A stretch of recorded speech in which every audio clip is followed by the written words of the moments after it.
টাঙ্গাইল জেলা হলো বাংলাদেশের মধ্যাঞ্চলে অবস্থিত বাংলাদেশের ৬৪ জেলার একটি, যা ঢাকা বিভাগের একটি প্রশাসনিক অঞ্চল।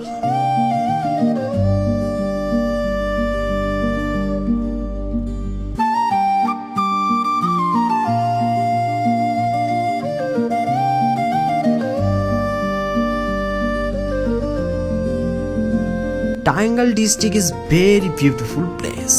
Many of the abandoned landlord house in these districts are still intact. There are various theories about the naming of Tangail.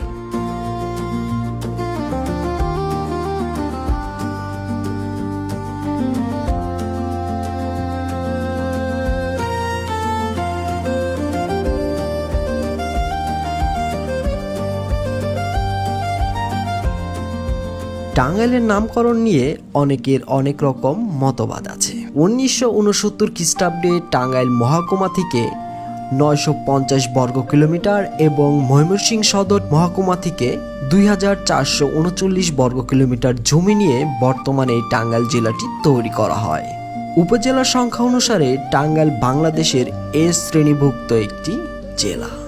1778 খ্রিস্টাব্দে প্রকাশিত রেনেন তার মানচিত্রে এ সম্পন্ন অঞ্চলকেই আটিয়া বলে দেখিয়েছেন। 1866 খ্রিস্টাব্দের আগে টাঙ্গাইল নামে কোনো স্বতন্ত্র স্থানের পরিচয় পাওয়া যায় না। টাঙ্গাইল নামটি পরিচিত লাভ করে 1870 খ্রিস্টাব্দে মহকুমা সদর দপ্তর আটিয়া থেকে টাঙ্গাইলের হস্তান্তরের সময় থেকে।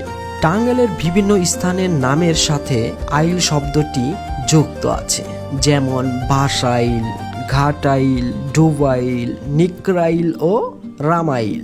অনেকের ধারণা টাঙ্গাইলের অন্য স্থানের নামের সাথেও সামঞ্জস্য রেখে ঘটনা প্রবাহে টাঙ্গাইলের নাম হয়েছে।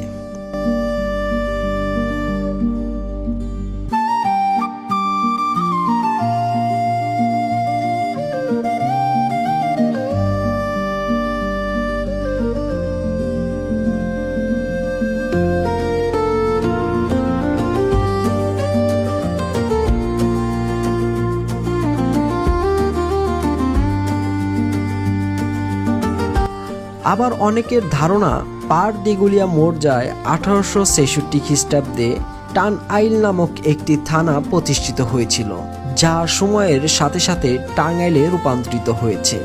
টাঙ্গাইল জেলার অধিকাংশ অঞ্চল উঁচু ও ঢালু প্রকৃতির হওয়ায় স্থায়ীভাবে আইল শব্দটি দ্বারা সীমানাকে বোঝানো হয়। এই আইল শব্দটির সাথে টান যুক্ত হয়ে টান আইল গঠিত হয়, যা পরে টাঙ্গাইল নামে পরিচিত লাভ করে।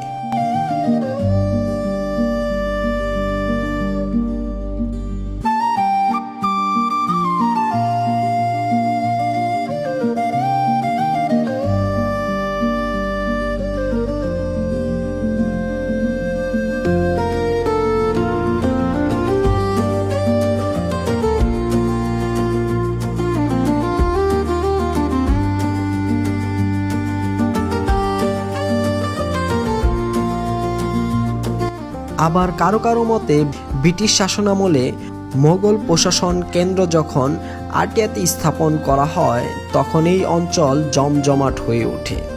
সে সময়ের ঘোড়ার গাড়ি ছিল একমাত্র যাতায়াতের বাহন। টাঙ্গাইলের এই স্থানীয় লোকেরা বলতো ঘোড়ার গাড়িকে টাঙ্গা। বর্তমান শতকের মাঝামাঝি পর্যন্ত অঞ্চলে টাঙ্গা গাড়ির চলাচল স্থলপথে সর্বত্র। টাঙ্গাওয়ালদের বাসস্থানের সীমানাকে টাঙ্গা প্লাস আইল এভাবেই যোগ করে হয়েছে টাঙ্গাইল। এই মতটি অনেকে পোষণ করেন। আইল শব্দটি কৃষি জমির সঙ্গে সম্পর্কিত। এই শব্দটি আঞ্চলিকভাবে বহুল ব্যবহৃত শব্দ। টাঙ্গাইলের ভূপ্রকৃতির অনুসারে স্বাভাবিকভাবে এর ভূমি উঁচু এবং ঢালু, তাই এই ভূমিরূপের কারণেই এই অঞ্চলের হয়তো পূর্বে টান আইল বলা হতো, যা বর্তমানে টাঙ্গাইল নাম ধারণ করেছে।